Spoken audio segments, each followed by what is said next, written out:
கர்த்தருடைய பரிசுத்த நாமத்துக்கு மகிமை உண்டாவதாக. இன்டர்னல் ஹோலி ஸ்பிரிட் மெசேஜ் வழியாய் கர்த்தருடைய நாளிலே கர்த்தருடைய வார்த்தையை தரும்படி தந்த கர்த்தரை ஜோடி ஸ்தோத்திரிக்கிறேன். ஹல்லேலூயா. அவருடைய பாதத்தை முத்தமிட்டு பணித்துக் கொள்கிறேன்.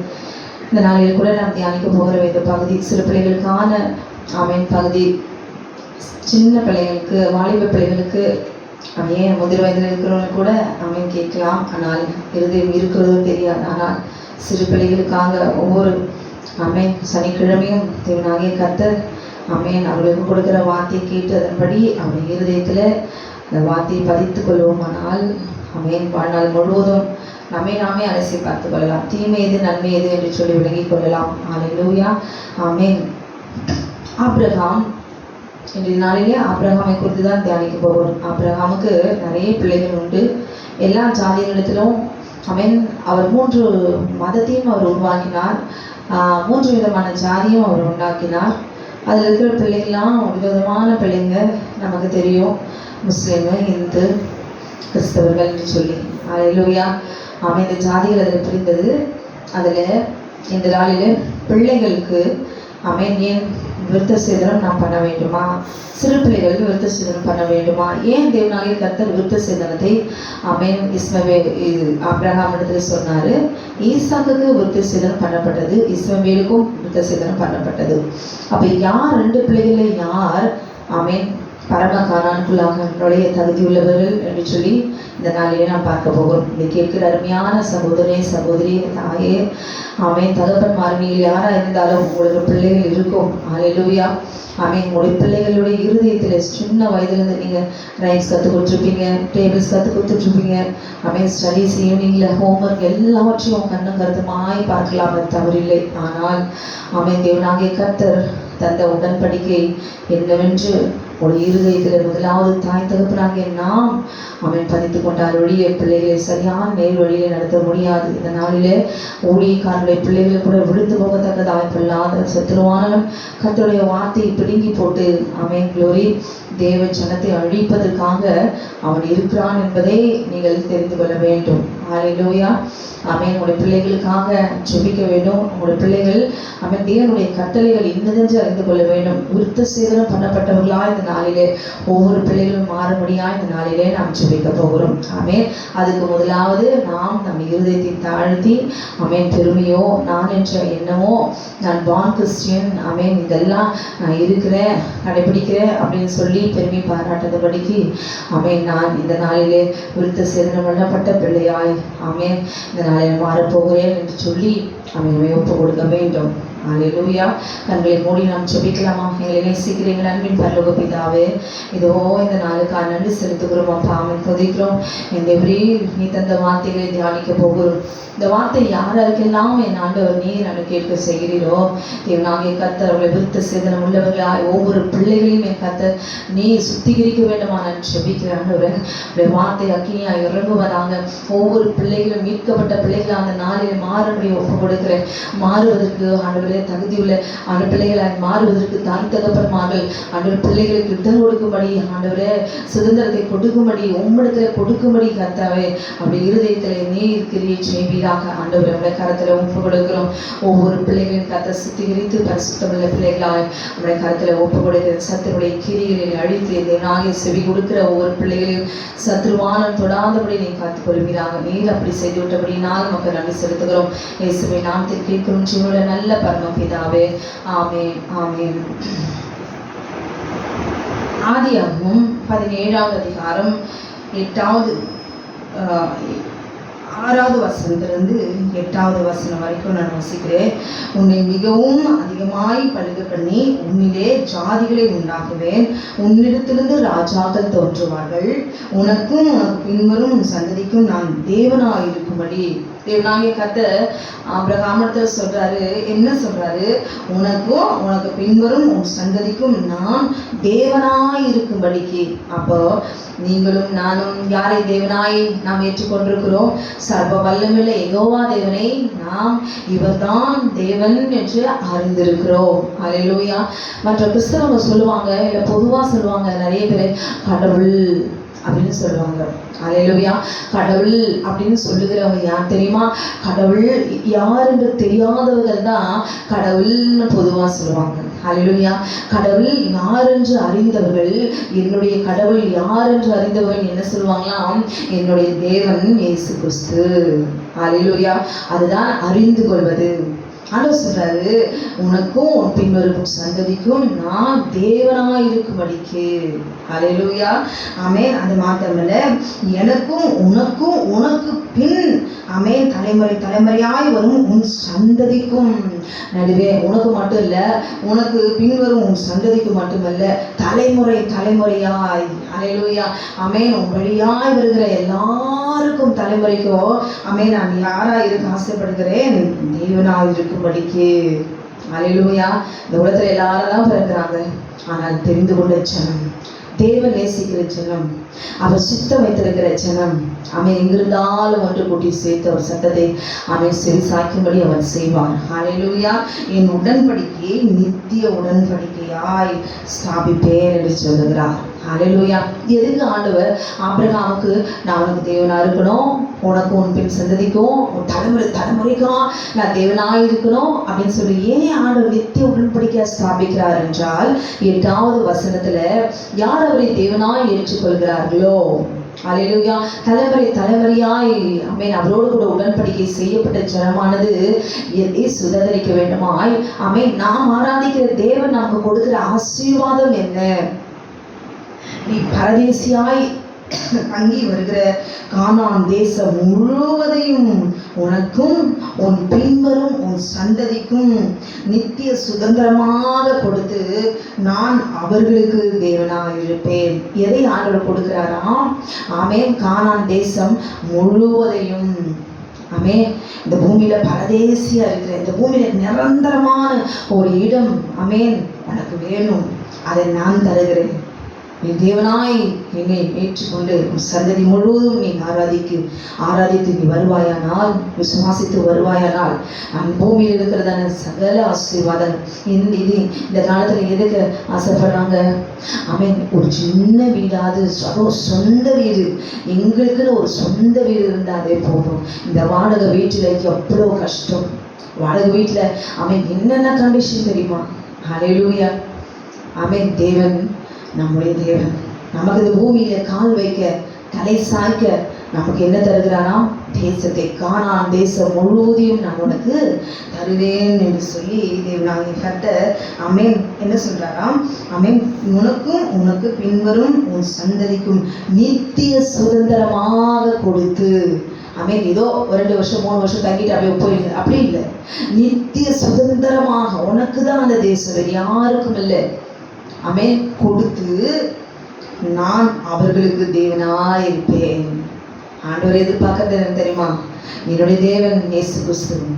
நான் ஆராதிக்கிற தேவனுடைய பெயர் என்ன தெரியுமா? இயேசு கிறிஸ்து. கடவுள்னு சொல்லாதீங்க, கர்த்தர்னு சொல்லுங்க. ஹல்லேலூயா. நான் ஆராதிக்கிற தேவன், நான் நம்புகிற தேவன், நான் விசுவாசிக்கிற தேவன் இன்னார் என்று அறிவேன், அவர்தான் இயேசு கிறிஸ்து என்று சொல்லி உடைய பிள்ளைகளை சொல்ல வைங்க.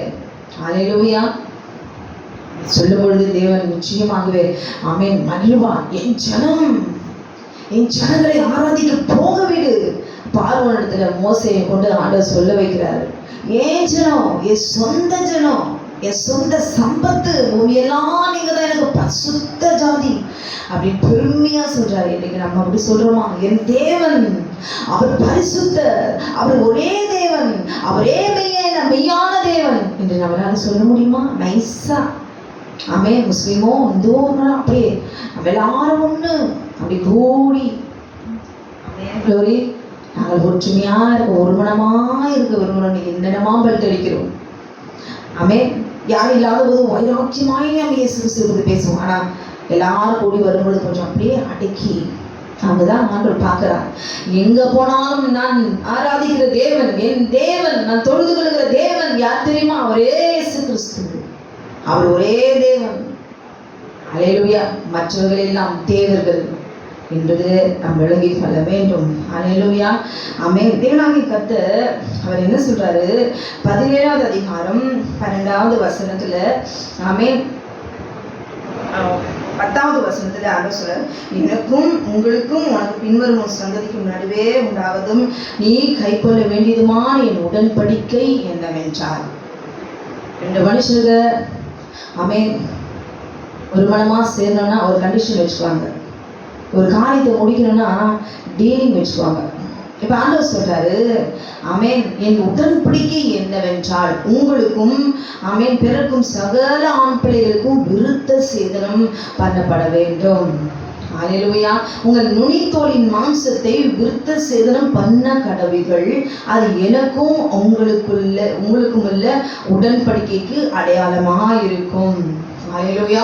உங்களுடைய தலைமுறையாக பிறக்கும் ஆண் பிள்ளைகள் எல்லாம் 8ஆம் நாளில் விருத்த சேதனம் பண்ணப்பட வேண்டும். வீட்டிலே பிறந்த பிள்ளையும் உன் வித்தில்லாத அந்நியனிடத்தில் பணத்திற்கு கொல்லப்பட்ட எந்த பிள்ளையும் அப்படியே விருத்த சேதனம் பண்ணப்பட வேண்டும் என்று சொல்லி தேவனாகிய கர்த்தர் ஆபிரகாமோடு கூட அவர் உடன்படிக்கையை அவர் செய்கிறார். ஹல்லேலூயா. அவன் தேவனிடத்தில் ஆண்டவர் உடன்படிக்கை செஞ்சுட்டார். என்னுடைய உடன்படிக்கை என்று சொல்லி. ஆனால் ஆதியாகமம் 17வது அதிகாரம் 23வது வசனத்துல நாம் பார்க்கும் பொழுது 23வது வசனத்துல பார்க்கும்போது அப்பொழுது ஆபிரகாம் தன் குமாரனாகிய இஸ்மவேலையும் தன் வீட்டிலே பிறந்த தான் பணத்துக்கு கொல்லப்பட்ட இதுக்கு முன்பாக ஆதியாகமம் 12வது வசனத்துல நாம் பார்க்கும் பொழுது உன் வீட்டிலே பிறந்த உங்கள் தலைமுறையாக பிறக்கும் ஆண் பிள்ளைகள் எல்லாம் 8ஆம் நாளிலே விருத்த சேதனம் பண்ணப்பட வேண்டும் என்று சொல்லி தேவனாகிய கர்த்தர் இங்கே உடன்படிக்கை ஆபிரகாமோடு கூட அவர் செய்கிறார். ஹல்லேலூயா. இங்கே இஸ்மவேல் அங்கே பிறக்கும்பொழுது அப்பொழுது ஆபிரகாம் தன் குமாரனாகிய இஸ்மவேலையும் தன் வீட்டிலே பிறந்த யாவரையும் தன் பணத்திற்கு கொண்ட அனைவருமாகிய தன் வீட்டில் உள்ள ஆண் பிள்ளைகள் எல்லாரையும் சேர்த்து தேவன் தனக்கு சொன்னபடி அவர்கள் நுனித்தோலின் மாம்சத்தை அந்நாளில் தானே விருத்த சேதனம் பண்ணினான். ஹல்லேலூயா. ஆமென். க்ளோரி. இங்க பாத்தீங்கன்னா தேவன் சொல்ற 8ஆம் நாளில் விருத்த சேதனம் பண்ணப்பட வேண்டும் என்று சொல்லி. இப்ப ஆபிரகாம் செய்வாரு, இஸ்மவேலு எல்லா வீட்டில் இருக்கிற எல்லா அந்நியன் யாரெல்லாம் அடிமைகளோ எல்லாரையும் சேர்த்து எல்லாரும் அன்னைக்கு விருத்த சேதனம் பண்றாரு. ஆபிரகாமுடைய நுனித்தோலின் மாம்சம் விருத்த சேதனம் பண்ணப்படும் பொழுது அவன் 99 வயதாயிருந்தான். தள்ளாத கிழவன். ஹல்லேலூயா. ஆமென். அவனுடைய குமாரன் இஸ்ரவேலுடைய நுனித்தோலின் மாம்சம் விருத்த சேதனம் பண்ணப்படும் போது அவன் 13 வயதாயிருந்தான். பாத்தீங்களா? 99 வயதுல ஆபிரகாம் விருத்த சேதனம் பண்ணப்படுகிறார். அவன் 13 வயசு, இஸ்மவேலுக்கு 13 வயசுல விருத்த சேதனம் பண்ணுகிறார். ஹல்லேலூயா. ஒரே நாளிலே ஆபிரகாமும் இஸ்மவேலும் விருத்த சேதனம் பண்ணப்பட்டார்கள். ஹல்லேலூயா. இஸ்மவேல் யாரு? ஆபிரகாமுடைய சந்ததி. என்ன சந்ததி? மாம்ச சந்ததி. ஆண்டவர் மாம்சத்துல ஆண்டவர் என்ன செய்யறாரு? உடன்படிக்கை அவர் செய்கிறார். ஆமென். க்ளோரி.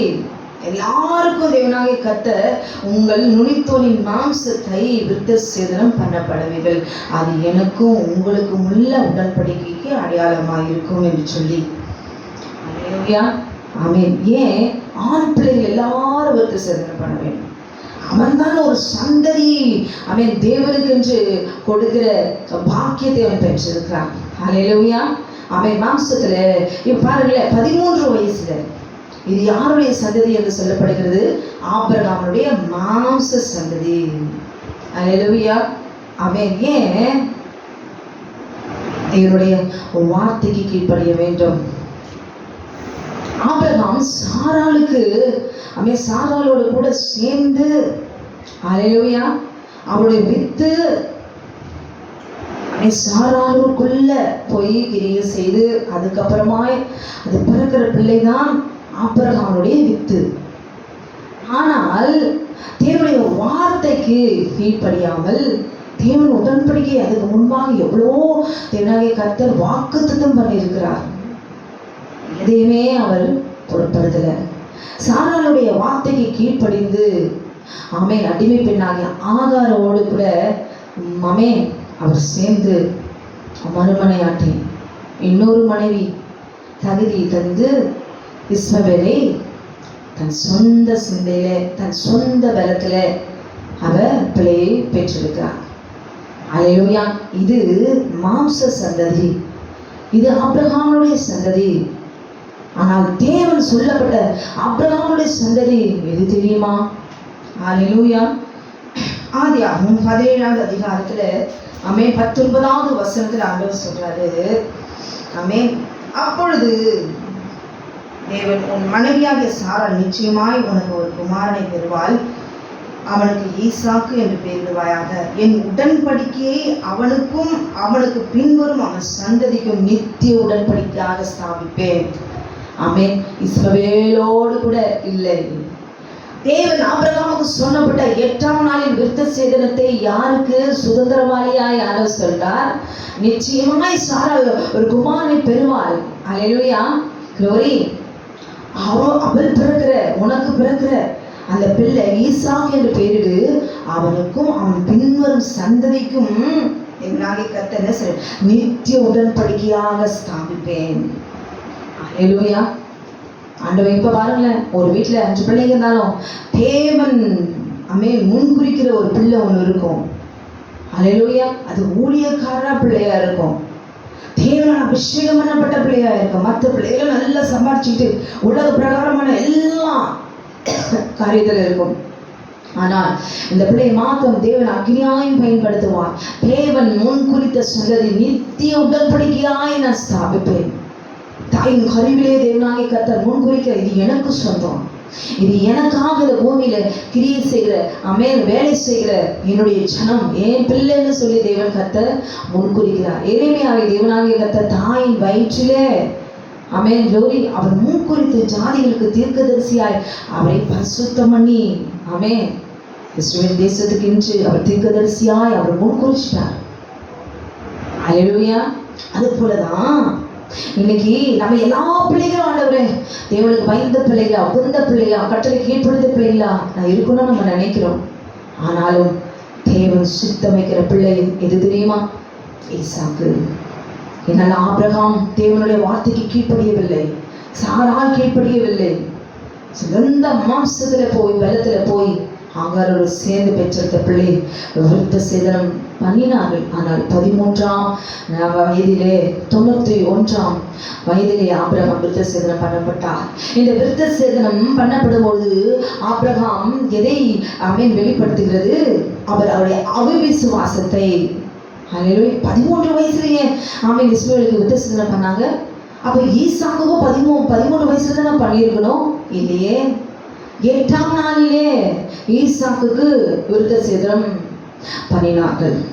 ஹல்லேலூயா. ஆமென். ஆண்டவர் சொன்னாரு 21வது வசனத்துல, வருகிற வருஷத்திலே குறித்த காலத்திலே சாராள் உனக்கு பெறப்போகிற ஈசாக்கோட நான் என் உடன்படிக்கையை ஏற்படுத்துவேன். எவ்வளோ சந்தோஷம் இல்லைங்களா? ஆபிரகாம் எத்தனை பிள்ளை இருந்தாலும் ஈசாக்கு தான் சுதந்திரவாளி.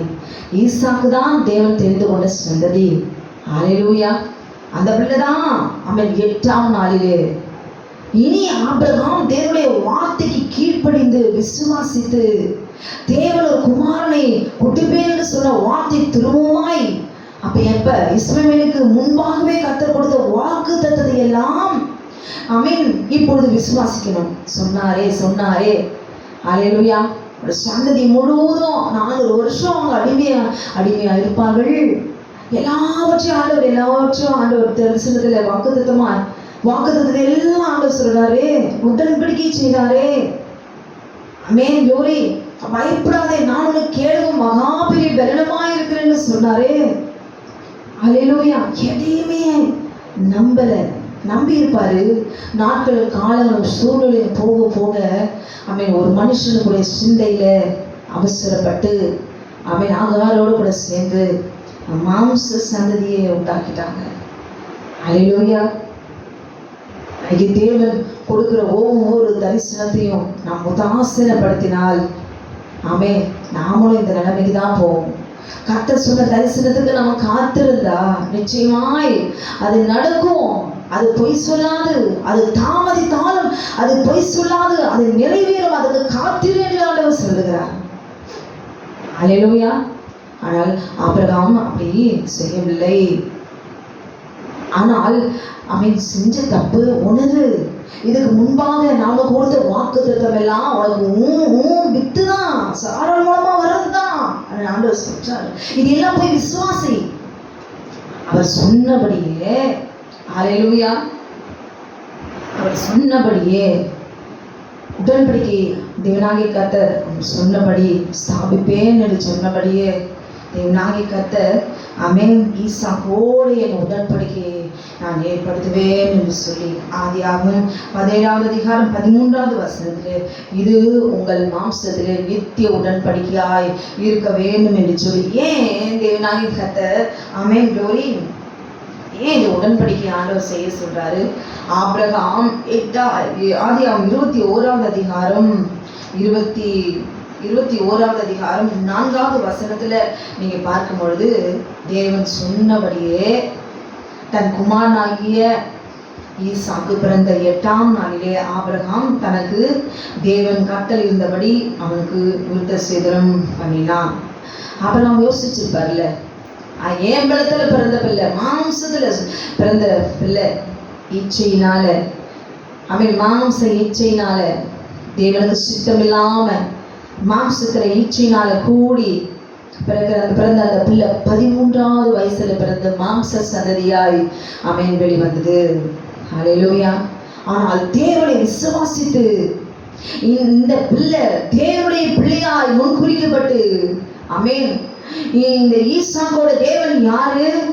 யெகோவா என்ற நாமம் தரிப்பிக்கப்பட்டு சந்ததிக்கும் அவர்தான் தேவன், அவர்தான் எனக்கு இந்த பிள்ளையை தந்தார் என்று சொல்லும்படி விசுவாசிக்க வேண்டும். அவர் சொன்னதை அவர் நிச்சயம் நிறைவேற்றினார். ஈசாக்கு பிறந்தார், 8ஆம் நாளிலே விருத்த சேதனம் பண்ணினார்கள் என்று எழுதப்பட்டிருக்கிறது. தன் குமாரனாகிய ஈசாக்கு பிறந்த போது ஆபிரகாம் 100 வயதாய் இருந்தார். ஹல்லேலூயா, ஆமென், க்ளோரி. ஆண்டவர் சொல்றார் 21வது அதிகாரம் 12வது வசனத்துல நான் பார்க்கும் பொழுது அப்பொழுது தேவன் ஆபிரகாமை நோக்கி அந்த பிள்ளையையும் ஆமென் உன் அடிமைப்பணியின் குறித்து சொல்லப்படுது உனக்கு துக்கமாய் இருக்க வேண்டாம். மாம்ச சந்ததி எப்பவுமே இவனுக்கு பிரியமில்லாத சந்ததி.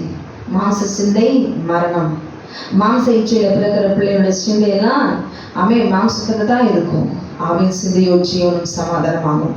ஆண்டவர் சொல்றாரு, ஈசாக்கினிடத்தில் உன் சந்ததி விலகும், அதனால் சாராள் உனக்கு சொல்வது எல்லாவற்றையும் கேள்.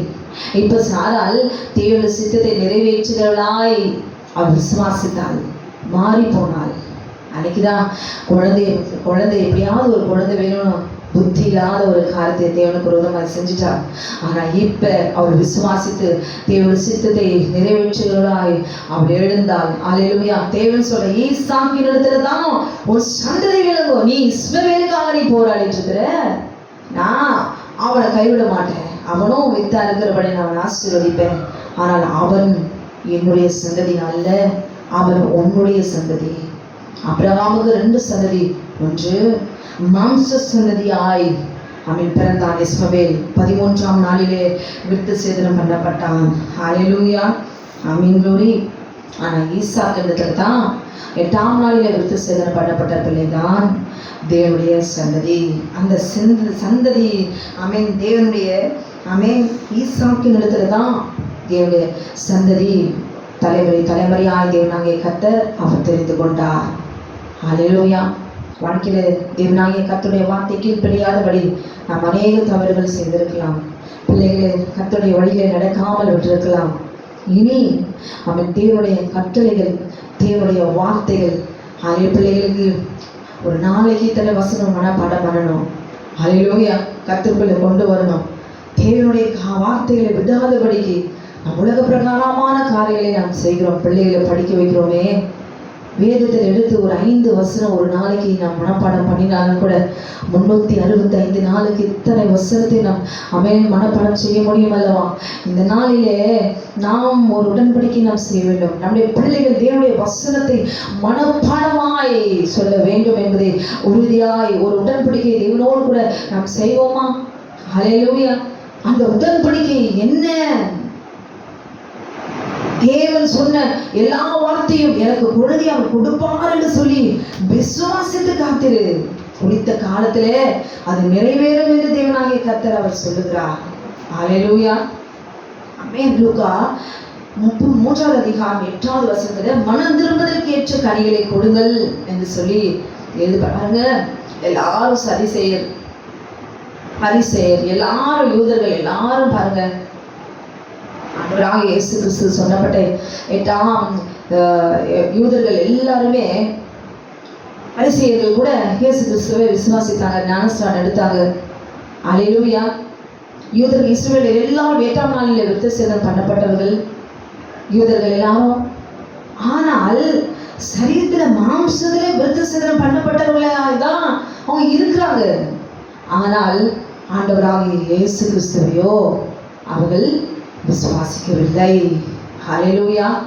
ஆமென். glory. அவர்கள் விசுவாசிக்க முடியவில்லை. தேவன் ஆபிரகாமுக்கு சொன்ன கட்டளையின்படி விருத்தசேதனம் பட்டவர்களா இருக்கிறார்கள். ஆனால் அவர்கள் இருதயத்திலோ தேவன் கொடுத்த 10 கட்டளைகள், யாத்திராகமம் 20வது அதிகாரத்துல ஆமென், தேவன் கொடுத்த 10 கட்டளைகள் என்னென்று உனக்கு வேறு தேவர்கள் உண்டாயிருக்க வேண்டாம். அல்லேலூயா. 10 கட்டளைகளை வாசிச்சு பாருங்க உங்க பிள்ளைகளுக்கு. ஆமென். 10 கட்டளைகள் தான் தேவன் உங்களோடும் என்னோடு கூட ஆமென் செய்ததான வாக்குத்தத்த உடன்படிக்கை என்ன? தேவன் தந்த 10 கட்டளைகள் தான். வேற என்னத்தை உன்னிடத்துல நான் கேட்கிறேன், இருதயத்தில் அந்த 10 கட்டளை எப்பொழுதும் இருதயத்தில் எழுதி வையும், இறுதியாக பலையில் அதை எழுதி வைங்கிற. இதை கேட்டுக்கொண்டு அருமையான பெற்றோர்களே, உங்கள் பிள்ளைகளுக்கு தெரியாமல் இருக்கலாம், ஓகே, அது சகஜம். ஆனால் எனக்கு நமக்கு தெரியுமா?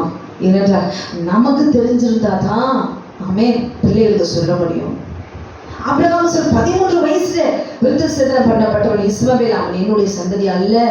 8ஆம் நாளிலே என்னுடைய வாக்கு, நான் உனக்கு கொடுத்த வாக்குத்தத்தின்படி நிறைவேறின பிள்ளை 8ஆம் நாளில் விருத்தசேதனம் பண்ணப்பட்ட பிள்ளை என்றால் ஈசாக்கிடத்தில் தான் ஒரு சந்ததி விளங்கும் என்று சொல்லி தேவனாகிய கர்த்தர் அவர் சந்ததி அவர் முன்குறித்தார். அல்லேலூயா. அப்புறம் அப்படி இருதயத்துல பிள்ளைகளுடைய இருதயத்துல என்ன இருக்கணும்? ஆமென். ஒவ்வொரு நாளும் காலையில இருந்து கட்டளைகளை சொல்லு. வெளியில போகும்போது கட்டளைகளை சொல்லிட்டு போ. அது பிரமாணத்தின் மீது ஒன்றிய நான் மீற மாட்டேன்னு சொல்லிட்டு போ. மாம்சத்துல நமக்கு கொடுக்கப்பட்ட கட்டளைகள் என்ன? பிள்ளைகளுக்கு சொல்லுங்க.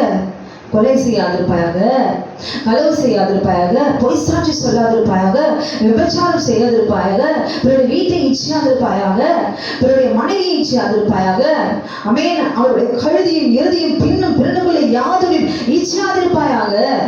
அப்படியே போகுது, அப்படியே அவன் அக்கவங்க பாக்குறது இந்த கடை, அவன் வீடு எவ்வளவு அழகா இருக்குது.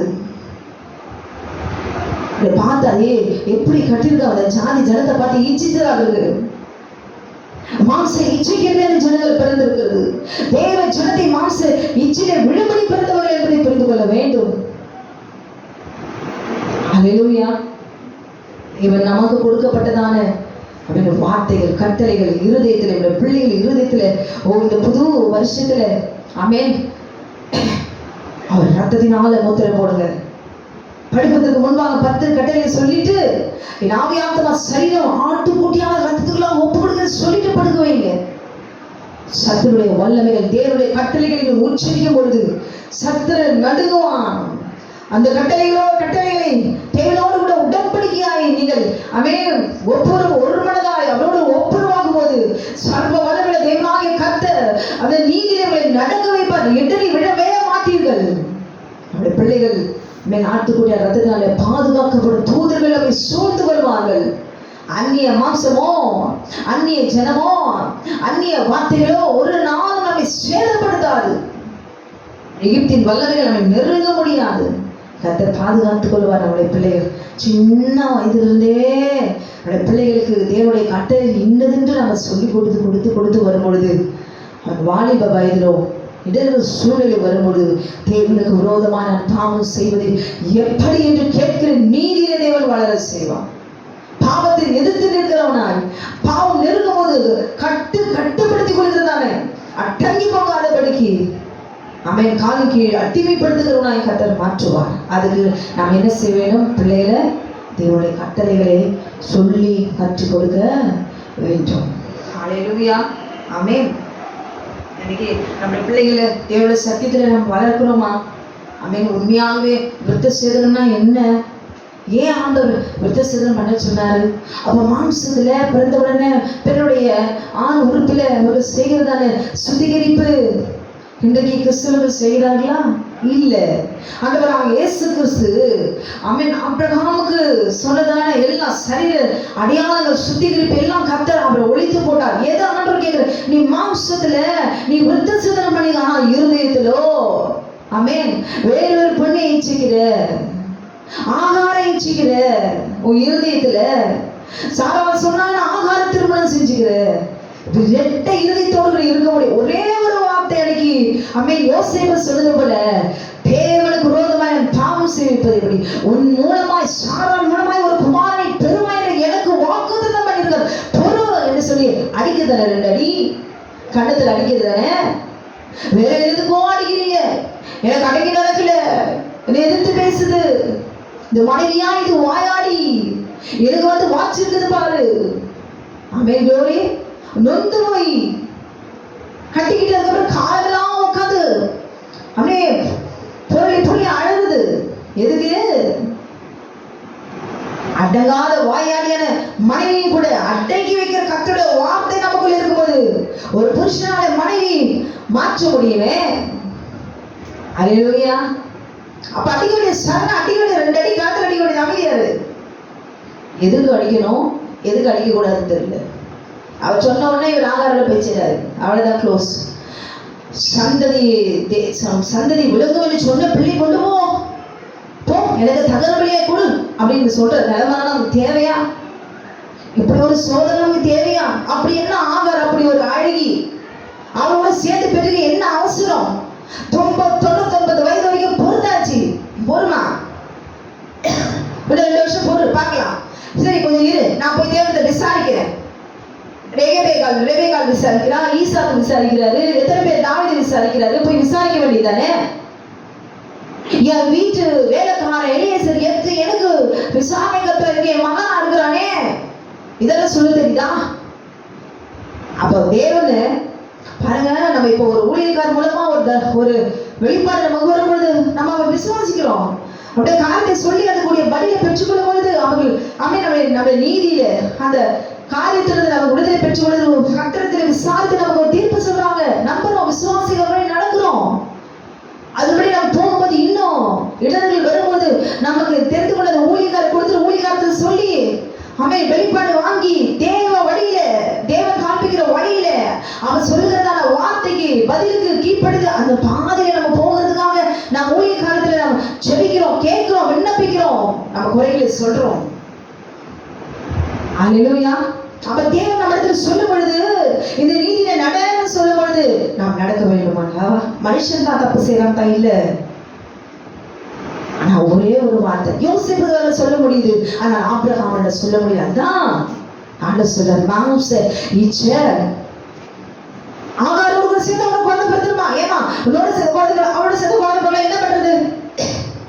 ஆகாரோட சேர்ந்து குழந்தை பிறகு நீ எப்படி சொல்ற? அதை விசுவாசிக்கிற, அதுல விசுவாசிக்கிற உனக்கு உன்னை சிருஷ்டித்தவர், என்னை சிருஷ்டித்தவர் தேவன் அல்ல, அவரை விசுவாசி. கொஞ்சம் இரு, நான் அவரை போய் விசாரிச்சு வந்து நான் சொல்றேன். ஆனா நீ சொல்ற மாதிரிலாம் நான் ஒரு 7 பொண்ணை திருமணம் செஞ்சுட்டு அவங்களெல்லாம் பிள்ளைகளை பெற்றிருக்கு எனக்கு விஷயம் இல்லைன்னு சொல்ற புருஷன் தான் புருஷன். குடும்பத்தெல்லாம் வாங்கி நல்லா சாப்பிட்டுட்டு ஏப்ப விட்டுட்டு கை விட்டு போறது, ஓடிடு தொண்டை காண துணியை காண அம்மோன் விட்டு ஓடுறது, இதோ புருஷ லட்சணம். அதேசியா போனான், இவரே பரதேசி. விருத்த சேதனம் பண்ணு, அப்பதான் உனக்கு நித்திய உடன்படிக்கையை எங்களோட பண்ணு, அப்ப ஸ்தாபிப்பேன், அப்பதான் உனக்கு நான் என்ன தருவேன்? நான் தான் உனக்கு தேவன். அவன் கொஞ்ச காலையில காணாம தேசம் நித்திய சுதந்திரமா அவன் சந்ததிக்கு கொடுப்பேன்னு ஆனா வாக்குத்தத்தம் பண்றாரு. ஆகருக்கு இல்ல, நீ அழகா சாரா சொல்ற ஜாலியா போய் சேர்ந்துட்டு அவளை துரத்திய விட்டுட்ட, அம்மோன்னு போயிட்டா, மனாந்தத்துல பிச்சைக்காரியா போயிட்டா.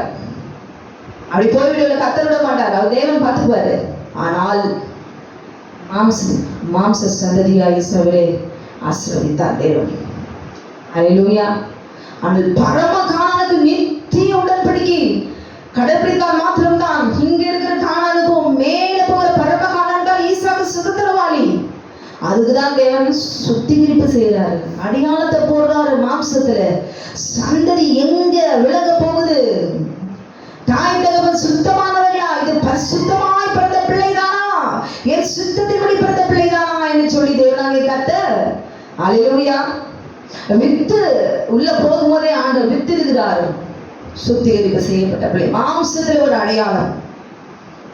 இன்றைக்கு கிறிஸ்தவர்கள் மாம்சத்துல சரித்திரம் வித்து சேதனம் பண்ணாக்க ஓடிடுவாங்க. ஐயோ அவன் இப்ப ஆண்டவர் உண்மையாகவே சரித்திரம் 8ஆம் நாள்ல பிள்ளைக்கு வித்து சேதனம் பண்ணு சொன்னா ஒருத்தரும் அவன் வித்து சேதனம் பண்ணவே மாட்டாங்க. ஐயோ குழந்தை சொத்துரும், வலி தாங்காது, குழந்தை வந்து ஊசி போட்டாலே கத்து, ஐயோ கண்டு படப்படன்னு வருது. அல்லேலூயா. வேக்சின் போடும்போது அப்படியே அப்படியே அழுக, அப்படியே தரதறியா அழு. அவ விருத்த சேதனம் பண்ண சொன்ன எவ்வளவு வலிக்கும். விருத்த சேதனம் பண்ணிட்டாங்க, சும்மா இருக்க முடியும், எவ்வளவு வலிக்கும். கொஞ்சம் இப்படி தியானம் பண்ணி பாருங்களேன். ஒரு ஃபீவர் வந்துட்டாலும் அந்த பிள்ளை 10 நாள் 1 வாரம் அவ்வளவுதான், வீடே காலி, யார் வகதி பார்க்க முடியாது. அழுது அழுது அழுது அழுது டெம்பரேச்சர் குறையிற வரைக்கும் நமக்கு டெம்பரேச்சர் ஏறிடும். அப்போ விருத்த சேதனம் பண்ணா அந்த பிள்ளை எப்படி இருக்கும்? கர்த்தர் நோகாமல் சுகமாக்குற தேவன். அல்லேலூயா. அந்த வழியை உணரணும். நான் சுத்திகரிக்கப்பட்ட 8ஆம் நாளில் சுத்திகரிக்கப்பட்ட விருத்த சேதனம் பண்ணப்பட்டவன் பவுல் சொல்றார். 8ஆம் நாளில் விருத்த சேதனம் பண்ணப்பட்டவன். அதுல பெருமையோடு கூட சொல்றாரு. அல்லேலூயா. இன்னைக்கு நான் தேவனை பார்த்து தேவன் வந்து சொல்றாரு, சரீரத்துல எல்லாம் நான் விருத்த சேதனம் பண்ண சொல்லல, அந்த விருத்த சேதனத்தை எல்லாம் அடையாளங்கள் எல்லாம் அழித்து இனி ஆபிரகாமுடைய சந்ததி இல்ல, இயேசு கிறிஸ்துவின் சந்ததியாய் வரணும் சொல்லி. எப்படி வரணும்? விசுவாசத்தின் மூலமாய்.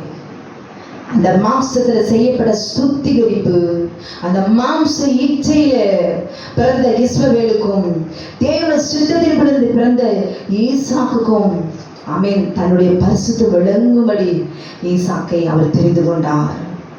ஆமென். மாம்சத்தினாலே வருகிறதான ஈச்சைகளை தேவனாகிய கர்த்தர் தம் சிலுவையிலே அதை ஆணி அடித்து சகல துரைதனங்களையும் அதிகாரங்களையும் வல்லமையிலும் உரிந்து கொண்டார்.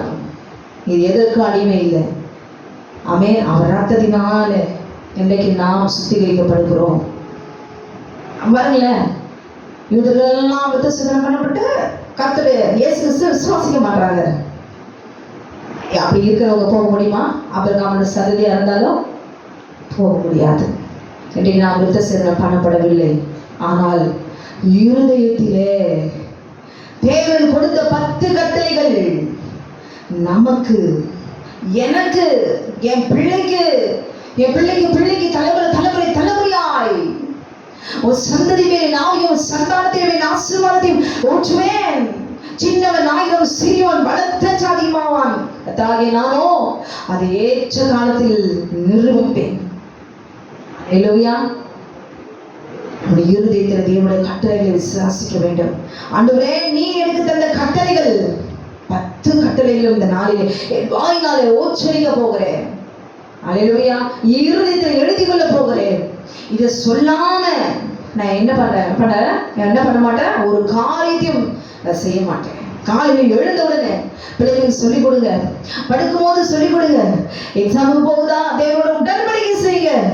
உடன்படிக்கை செய்துட்டு நினைவு கூர்ந்து கர்த்தருடைய கரத்தை பிடித்துக் கொண்டு எந்த ஒரு காரியத்தை செய்து போறீங்களே, நீங்க வண்டி ஓட்டுவதற்கு முன்பாக இந்த 10 கட்டளை சொல்லிவிட்டு போங்க. என்ன நடக்கிறதுன்னு பாருங்க. தேவனுடைய பாதுகாப்பு நம்மை சூழ்ந்துகளும். அல்லேலூயா. ஆமென். பிலிப்பியர்ல சொல்லப்பட்டிருக்கிறது 3ஆவது அதிகாரம் 3ஆவது வசனம். ஏனெனில் மாம்சத்தின் மேல் நம்பிக்கை ஆயிராமல் ஆவியினாலே தேவனுக்கு ஆராதனை செய்து கிறிஸ்து இயேசுவுக்குள் மேன்மை பாராட்டுகிற நாமே விருத்த சேதனம் உள்ளவர்கள். அல்லேலூயா. தன்னுடைய மாம்சத்தை நம்பி தன் மாம்சத்தின் மீதே நம்பிக்கை வைத்து 99 வயசு ஆயிடுச்சு. அல்லேலூயா. இந்த அம்மா சொல்றாங்க, போய் ஆகாரோட கூட போய் அம்மை மூலமா எனக்கு ஒரு பிள்ளை பெற்று கொடுங்க. எங்காவது ஒரு புத்தி இல்லாதவ அடுத்தவருடைய பிள்ளைய போய் என் பிள்ளைன்னு சொல்ல முடியுமா? அது ஒரு இருதயம் வேணும். என்ன படிக்க, எனக்கு ஒரு பிள்ளைய கொடுங்க சொல்லிருக்கீங்க, கணவர்கிட்ட பேசிருக்கீங்களே, என்னோட கூட பேசுங்க. எனக்கு கொடுக்குறது வருஷம் இப்படியெல்லாம் போராடி இருக்கிறத விட்டுட்டு இன்னொரு பெண்ணையை தூக்கி கொடுப்பேன். கரப்பட்டவளா அடுத்து ஆபிரகாம் வித்து உன் கர்ப்பத்துக்குள்ள வரணுமே, கரப்பட்டு போயிட்டுல. என்னதான் இருந்தாலும் நீ கரப்பட்டு போயிட்டியே, ஆண்டவர் சுத்திகரிக்கிறார். அவன் ஆபிரகாமுக்குள்ள இனி மாம்சத்தின் வழியாய் உன் பலத்தை நம்பி சாராளுக்குள்ள உள்ள நீ போக கூடாது, சாராளோட நீ சேரக்கூடாது. சாராள் தியாகம் பண்ணினதை அவர் நினைத்தருளார். சாராள் அமேன் நான் அழகா இல்லை, அமேன் என்னால புருஷனுக்கு லாய்க்கு இல்லை அப்படின்னு சொல்லி ஆகாரம் திருமணம் செஞ்சு வைக்கல. அவளோட நோக்கம் எல்லாம் எனக்கு வயசாயிடுச்சு, என் கண்ணால ஒரு பிள்ளையை என் புருஷனுடைய பிள்ளை மூலமா பிறந்த பிள்ளையை பார்க்கணும்னு ஆசைப்பட்டுட்டான். தேவனுடைய சித்தமும் அதுதான். ஆனா விசுவாசத்துல தோத்து போயிட்டான். ஹல்லேலூயா. ஆனால் இனி சாராளோடு கூட சேரும் பொழுதும் ஆபிரகாம் பரிசுத்தமாக்கப்பட்டவனாய், என்னால தெரிந்து கொள்ளப்பட்டவனாய், விருத்த சேதனம் மூலமாய் சுத்திகரிப்பு. இனி அப்படியே போய் சாராளோட போய் எப்படி சேர்ந்துட முடியாது. அந்த ஆண் உருவு சுத்திகரிக்கப்பட வேண்டும். ஹல்லேலூயா. ஆபிரகாமும் இஸ்மவேலும் ஒரே நாளில் விருத்த சேதனம் பண்ணப்பட்டார்கள். இதுதான் மறுபடியும் பிறத்தல். மாம்சத்துல பிறந்துடுறோமா, பிள்ளைகளை பெற்றெடுத்துடுறோமா, சத்தியத்தை அறியாம ரட்சிக்கப்படாம மனைவியோடு கூட சேர்ந்து ஆசையில பிறந்து பிள்ளைகளை பெற்றது எல்லாம் முடிச்சிடறோம், ஒரு குடும்பமா ஆயிடுறோம். அப்புறமா பிறக்கிறது தான் விருத்த சேதனம் பண்ணப்படுதல். கர்த்தருடைய வார்த்தையை நான் கேட்டுட்டேன், இவதான் தேவன் நான் தெரிந்து கொண்டேன், என் பிள்ளைகளும் தெரிந்து கொண்டேன், என் பிள்ளைகளுக்கு சொல்ல போகிறேன், இயேசுவே மெய்யான தேவன். இதுதான் உண்மையான விருத்த சேதனம். எங்கே? இருதயத்துல விருத்த சேதனம். 10 வருஷமா சாமியாடி மந்திரவாதி, பயங்கரமான நாத்திகவாதி, பயங்கரமான இந்து ஃபேமிலி பூஜாரி அப்படிலாம் சொல்றோம். ஹல்லேலூயா. ஆனால் இயேசுவே மெய்யான தேவன் என்று அறிந்து கொள்ளும் பொழுது, தெரிந்து கொள்ளும் பொழுது அந்த குடும்பம் ரட்சிப்புக்குள்ளாக கொண்டு வருது. காரணம் என்ன? நம் இருதயத்துல விருத்த சேதனம் உள்ளவர்களாய் மாற்றப்படுகிறோம். ஹல்லேலூயா. இப்ப நான் பாருங்க, திருமணம் ஆகும்போது தேவன் தெரியாது, ஒண்ணுமே புரியாது. ஹல்லேலூயா. கிறிஸ்தவர்கள் சொல்லலாம். ஆனால் எப்படி திருமணம் செஞ்சுக்கிட்டோம், எப்படி பிள்ளைகளை பெற்றுக்கிட்டோம், எப்படி நம்ம வாழ்க்கையை நடத்திருக்கிறோம்? நம்மளோட சொந்த இஷ்டம், நம்மளோட சொந்த பலன், நம்ம நாடையுடைய சாயல் எல்லாம் ஏன் விருப்பம், புருஷனுடைய விருப்பம், இப்படி நம்ம பலத்தை நம்ம வாழ்ந்து போயிருப்போம். ஒரு 40 வயசு, ஒரு 35 வயசு, 50 வயசு, அதுக்கப்புறமா ஒரு ஊழியக்காரர் மூலமோ இல்லை வேதத்தின் மூலமோ ஒரு சபையின் மூலமோ கர்த்தரை தெரிந்து கொள்கிற ஒரு வாய்ப்பை கர்த்தர் அவர் கொடுக்கிறார். ஏன்? உன் இருதயத்தில் விருத்த சேதனம் உள்ளவர்களாய் மாற்றப்பட வேண்டும். நான் நேசிக்கிற சந்ததி நீதான். உன்னை எனக்கு ரொம்ப பிடிச்சிருக்குது, உனக்கு நான் தேவனா இருக்கணும்னு ஆசைப்படுறேன். ஏன் தெரியுமா? உன்னை என் இடத்துல நீ நிரந்தரமா தங்கணும்னு ஆசைப்படுறேன். இந்த பூமியில நீ நிரந்தரமா சொந்தமான ஒரு இடத்துல நீ கிறிஸ்துவ ஏன் மகன் சொல்லி என்னை ஆராதிக்கிற ஒரு ஜனந்த பூமியில இருக்கணும்னு சொல்லி உன் பிள்ளை மீது நான் தெரிஞ்சுக்கிட்டேன், உன்னை நான் தெரிஞ்சிருக்கிறேன். உன் குடும்பத்தை நான் தெரிஞ்சிருக்கிறேன், உன் சபையை நான் தெரிஞ்சிருக்கிறேன். ஆண்டவர் இந்த நாளில தெரிந்து கொள்வதற்கு காரணம் என்ன? நம்ம இருதயத்தில் இயேசுவே மெய்யான தேவன். நான் அறியாமல், நான் அறிந்து கீழ்ப்படியாமல் தேவனுடைய வார்த்தைக்கு செவி சாய்க்காதபடிக்கு, மனைவியுடைய வார்த்தைக்கு செவி சாய்த்து இஸ்மவேலை என் மாம்ச பலத்துல 99 வயதுல பெற்றெடுத்தாலும் இப்போ யெகோவா தேவன் எனக்கு கொடுத்திருக்கிற கட்டளைகள் என்ன தெரியுமா? உடன்படிக்கை என்ன தெரியுமா? விருத்த சேதனம் பண்ண 8ஆம் நாளிலே பிறக்கிற பிள்ளை ஈசாக்குன்றதுல தான் உன் சந்ததி விளங்கும், அதுதான் பரம கானானை சுதந்திரிக்கும் என்று சொல்லி தேவனாகிய கர்த்தர் வாக்குத்தத்தம் திரும்பவாய் உடன்படிக்கை நினைவு கொடுத்தார். ஹல்லேலூயா. பிரியமான தேவச்சனமே, மாம்சத்துல சரீர அடையாளத்துல போட்டு சுத்திகரிப்பு விருத்த சேதனம் பண்ணப்பட்ட அடையாளம் செல்லாது. இயேசுவே மெய்யான தேவன் என்று தெரிந்து கொள்ள வேண்டும். அவரை ஏன் நுழையுண்டார் என்று அறிந்து கொள்ள வேண்டும். அவர் ரத்தம் இந்த பூமியில ஏன் சிந்தப்பட்டது என்று அறிந்து நம்ம மாம்சத்தில் இருக்கிற இச்சைகள், பாவம். அல்லேலூயா. கலாத்தியர் 5வது அதிகாரம் 19வது வசனத்துல மாம்சத்தின் கிரியை அழிக்கும்படி தேவகுமாரன் வெளிப்பட்டார். பிசாசுடைய கிரியை அழிக்கும்படி தேவகுமாரன் வெளிப்பட்டார். அல்லேலூயா. அப்படியானால் இன்றைக்கு என்னுடைய பாவங்களுக்காக, ஆமென், என்னுடைய அக்கிரமங்களுக்காக, என்னுடைய மீறுதலுக்காக என் ஆண்டவராகிய இயேசு கிறிஸ்து வெளிப்பட்டாரு. இதுவரைக்கும் நான் ஆபிரகாமுடைய சந்ததியாதான், ஆமென், இஸ்மவேலை போல, ஆமென், நான் இருந்தேன். அவருடைய சந்ததியாய், ஆபிரகாமுடைய சந்ததியாய், அவரோட சந்ததி அவர் சந்ததி தான். எப்படி சந்ததி? எப்படிப்பட்ட சந்ததி? கர்த்தர் தெரிந்திருந்தோம், யெகோவா என்னோட வாக்குத்தத்தம் பண்ணினார் என்று தெரிந்திருந்தோம், ஆமென், அவருடைய அக்கினி, அவர் சத்தத்தை கேட்டோம், அறிந்திருந்தோம். அவர் சத்தத்துக்கு கீழ்ப்படியாத ஜனங்களாய் அமைப்போமானால் இன்னும் சுத்திகரிக்கப்படவில்லை. நம்ம இஷ்டமான பாதையில, இஷ்டமான பாவத்துல நாம் வாழ்ந்து கொண்டுதான் இருக்கிறோம். ஆனால் தேவனாகிய கர்த்தர் இன்றைக்கு சொல்லுகிறார், 8ஆம் நாளில சுத்திகரிக்கப்பட்ட பிள்ளைய ஆவியில, உன் இருதயத்துல நான் செய்தது பாவம், இதுவரைக்கும் நான் ஆபிரகாமை போல நான் வாழ்ந்திருக்கிறேன், இந்த நாள் அப்படி இருக்க மாட்டேன். ஈசாக்கு இந்த உடன்படிக்கை பண்ணி தேவனாகிய கர்த்தர் ஒரு சந்ததி விளங்கும் என்று சொன்னாரே, இயேசு கிறிஸ்துவே அந்த சந்ததி, அவருடைய சந்ததியாய் நான் வரணும். ஆமென். ஆதியாகமம் 2வது அதிகாரம் 7வது வசனத்துல, ஆமென், ஆதாமை மண்ணி பூமி மணினால் பிசைந்து அவர் நாசியில் அவர் சுவாசத்தை, அவர் ஆவியை அப்படி ஓதுறாரு. அப்ப அந்த ஆவி உள்ள வரும் பொழுது ஒரு மனுஷனுக்குள்ளாக, ஆதாம் பாவம் செய்த பிறகு அவனுக்குள்ளாக மாம்ச இச்சையினால உண்டான சகல கிரிகளும் அழிக்கும்படி பிந்தின ஆதாமாகி ஆட்டுக்குட்டியாக ரத்தத்தை சிந்தினார். அந்த ரத்தத்திலே பரிசுத்தம் விளங்குகிறது. அந்த ரத்தத்திலே நம்மை சுத்திகரிப்பு உண்டாகிறது, நமக்கு சுத்திகரிப்பு உண்டாகிறது. எதுக்கு இயேசு கிறிஸ்து அவர் பிறந்தார், இறந்தார்?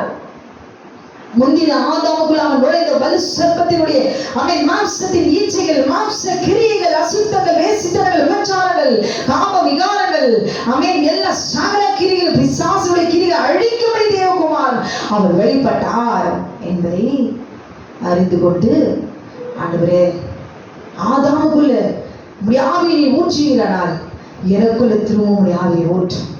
எனக்காக நீ அடிக்கப்பட்டு, என்னுடைய பாவங்களுக்காக நீ நொறுக்கப்பட்டு, என்னை ஒப்பு கொடுக்கிறேன், என்னை சுத்திகரியும், நான் உடைய சந்ததியாய் விளங்க வேண்டும். ஆண்டவரே, நீர் எப்படி ஜெயப்படுத்தீரோ அது போல நானும் ஜெயப்படுத்தி இந்த பூமியில பரம கானானை வந்து உம்மோடு கூட நான் தரிசிக்கிறோம், உம்மோடு கூட எப்பொழுதும் நித்தியத்தில் நான் இருக்கிறோம், நித்தியமாய் பரம கானால இருக்கணும். ஆண்டவரே, எனக்கு அப்பா உதவி செய்யுங்கன்னு சொல்லி அவரோடு கூட உடன்படிக்கை செய்வோமா?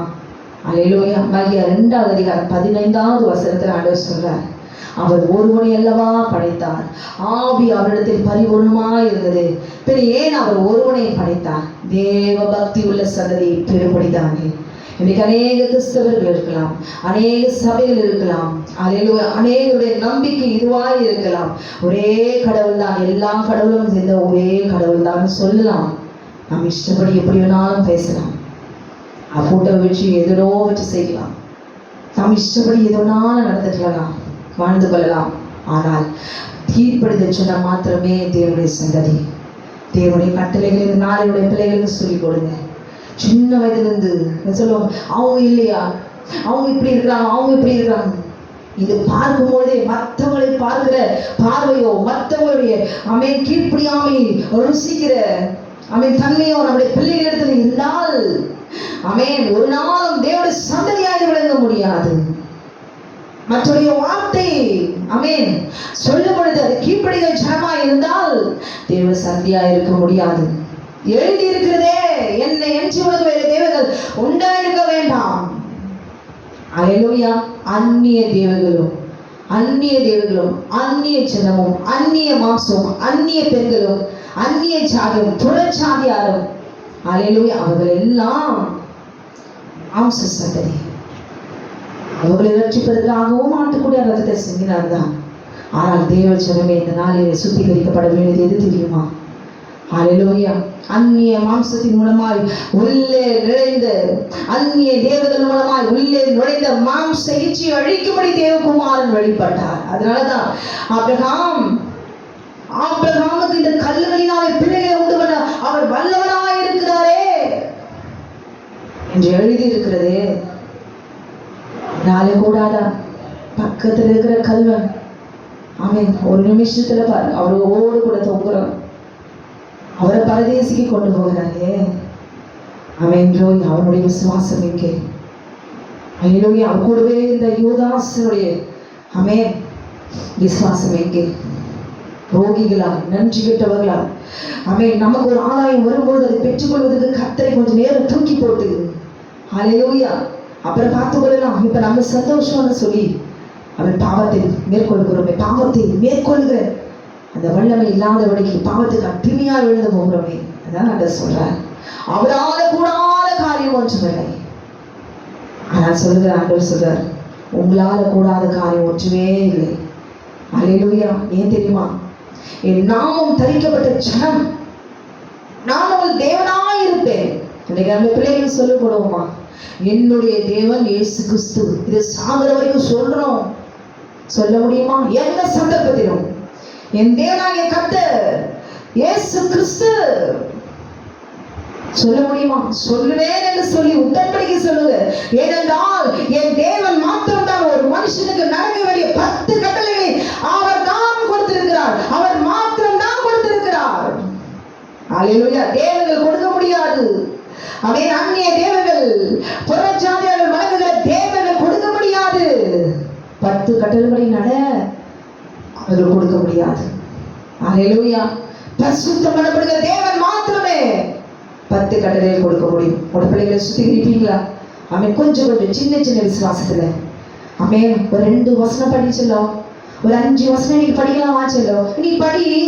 தனியா படிச்சா படிக்க வராது. இதே அம்மா பக்கத்துல உட்காந்து படிக்கும். அம்மாவுக்கு வீட்டுல கிச்சன்ல வேலை, அந்த இடத்துல உட்கார்ந்து நீ என்ன செய்யணும்? பிள்ளைகளை உட்கார்ந்து 2 வசனம் மனப்பாடம் தகுதியுள்ள பாத்திரமாய் மறுபடியும் இந்த நாளில் என்னை அர்ப்பணிக்கிறேன் ஆண்டவரே, உங்களோட உடன்படிக்கை செய்ய ஆண்டவரே. 2 வசனம் சொல்லலாம், நீங்க நானும் மாத்தி மாத்தி நம்ம ஓடிச்சுக்கலாம்.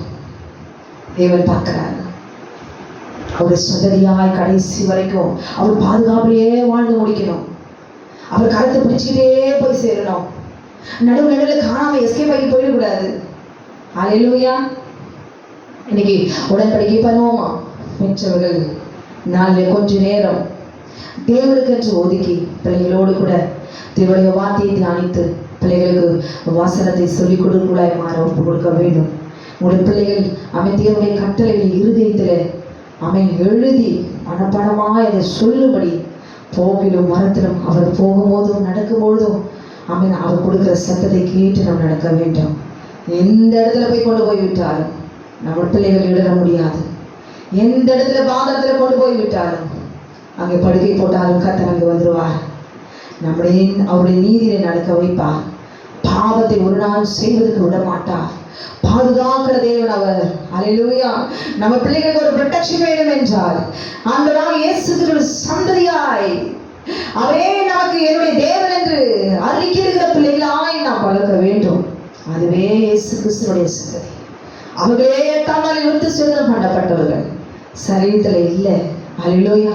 அவரே நமக்கு சரீரத்தில் தழும்புகள் எல்லாம் அவர் மேல அவருக்கு தவறுகளை உண்டாக்கணும். நாம் அவர் தழும்புகளால் நாம் விட்டு குணமாக்குறோம். கண்களை மூடி நாம் செபிக்கலாமா? நேசிக்கிறேன் அன்பின் பரலோக பிதாவே, இதோ இந்த வேலையில கூட நீ தந்த வார்த்தைகளை நாம் தியானித்திருக்கிறோம். விருத்தசேதனம் உள்ளவர்களா, விருத்தசேதனம் பண்ணப்பட்டவர்களா 8ஆம் நாளிலே ஜோடி தகப்பனை இருதயத்தை சுத்திகரிக்கிற ஆட்டுக்குட்டியான ரத்தத்தின் வல்லமை ஒவ்வொரு பிள்ளைகள் மீதும் அக்னியாய் இறங்குவதாக. அடங்காத பிள்ளைகள், கீழ்ப்படியாத பிள்ளைகள், தேவனுடைய கட்டளைகள் இன்னதென்று அறிந்தும் ஏற்றுக்கொள்ளாமல் கீழ்ப்படியாமல் பிள்ளைகள் மீது ஒரு அக்னி இறங்குவதாக. ஒரு ரத்தத்தை அள்ளி அக்னியாய் இருக்கிற கீழ்ப்படியாத பிள்ளைகளோடமாய் பெற்றோர் படுகிற வேதனைகள் நாளிலே ஏராளமாய் பிள்ளைகளை வஞ்சித்து அடிமைப்படுத்திருக்கிற சத்துருடைய சகல கிரியைகள் எரிவதாக இயேசுவின் நாமத்தினாலே ஒவ்வொரு பிள்ளைகளை விட்டுவீராக. அக்னி இறங்குவதாக. பிள்ளைகளை குறித்து கவலையோடு கூட வேதனையோடு கூட இருக்கிற தாய் தகவலுடைய துக்கத்தை இந்த நாளிலே நீர் மாற்றுவீராக. ஒரு அக்னி இறங்குவதாக. அப்பா தேவரீரை துதிக்கிறோம். கனியோடு விழிக்கிறவர்கள் கெட்டியத்தோடு அறுப்பார்கள் சொல்லியிருந்த வாரிலே யார் யாரெல்லாம் பிள்ளைகளுக்காக கண்ணீரோடு கூட ஜெபிக்கிறார்களோ ஜெபத்தை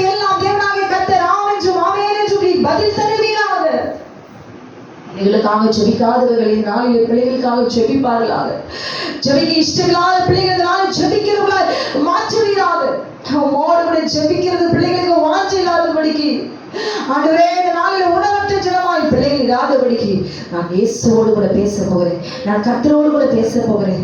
அவரோடு கூட நான் சஞ்சரிக்க போகிறேன். வேத வசனத்தை நான் வாசிக்க போகிறேன் சொல்லி வாஞ்சியுள்ளவர்களாய் மாறுபடி நீ செய்வீராக. ஒவ்வொரு குழந்தைகளையும் தொடுவீராக. கருவிலே முன்குறிப்பீராக. ஆண்டவரே பிள்ளைகளை சுத்திகரியுமாய் இறுதி தின்னது ரத்தத்தை தெளித்து 10 கட்டளையும் ஆண்டவரே உணர்ந்து ஆண்டவரதன்படி அவர் நடப்பார்களா, நீதியிலே நடப்பார்களா. ஒவ்வொரு பிள்ளைகளையும் ஆசீர்வதிப்பீராக ஆண்டவரே. ஒவ்வொரு பிள்ளைகளையும் என் கர்த்தர் ஆண்டவரே நீ தெரிந்து கொண்ட பத்திரமாய் மாற்றும் ஒரு சந்ததியாய் பரமகான சொல்லி ஒவ்வொரு பிள்ளையும் மாதாளம் விழுங்காதபடி நீ காத்துக்கொள்ளும் ஆண்டவரே. ஒவ்வொரு பிள்ளையும் தேவனே தகப்பனே தன்னைத்தானே உணர்ந்து நான் ஆண்டவருக்காக பிறந்தவன் சொல்லும்படியாய் ஆண்டவரே தன் இஷ்டமோடு நடக்காதபடிக்கு ஒவ்வொரு பிள்ளைகளும் தொடுவீராக.